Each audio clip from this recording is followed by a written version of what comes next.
नमस्कार, आईच्या किचन मध्ये स्वागत। आज दाखवत आहे उपवासाकरता भाजीची रेसिपी। एक बटाटा, रताळो, भोपळा हे सगळं वाफवून घेतलेलं आहे। शेंगदाणे पण वाफवून घेतलेले आहेत। ओला नारळ, दाण्यांचं कूट, आलं आणि हिरवी मिरची। आता हे सगळं वाटून घेणार आहे मी। मिरच्या आणि आलं जर तुम्ही खात नसाल तर स्किप करू शकता। मी थोडंसं मीठ घालणार आहे वाटताना। थोडं पाणी आणि मीठ घालून वाटून घेणार आहे।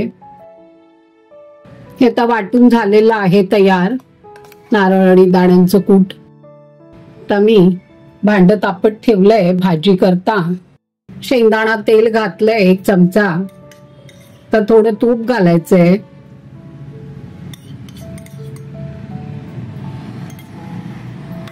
सगळं तेल हवं तर वापरू शकता। मी आता जिरं घालतेय।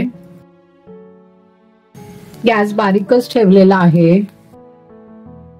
आता हे वाटलेलं आहे नारळाचं वाटण, नारळ दाण्यांचं कूट ते घालतेय।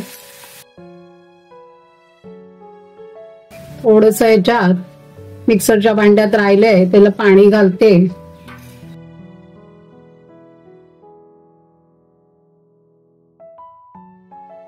आता हे छान थोडं उकळू दे। मग या सगळ्या उकडलेल्या भाज्या आहेत त्या घालायच्या आहेत। तर बटाटा,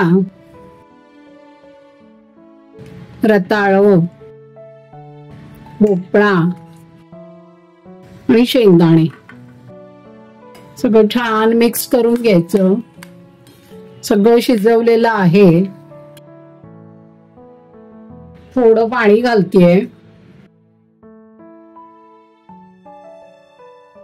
थोडं मीठ घालते कारण वाटताना घातलेलं आहे म्हणून अगदी जरासं घालणार आहे।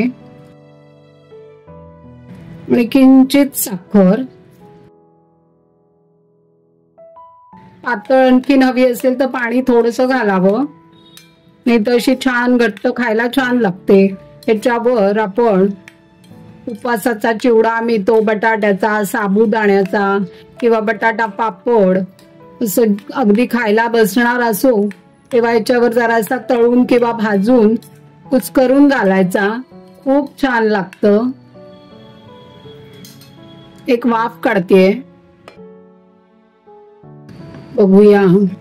मस्त छान एकदम मस्त भाजी झालेली आहे उपवासाची। गॅस बंद करायचा आहे। भाजी तयार झाली आहे उपवासाची। उपवासाची भाजी तयार आहे। ताकासोबत आस्वाद घ्या। लाईक करा, शेअर करा आणि कॉमेंट्स करा।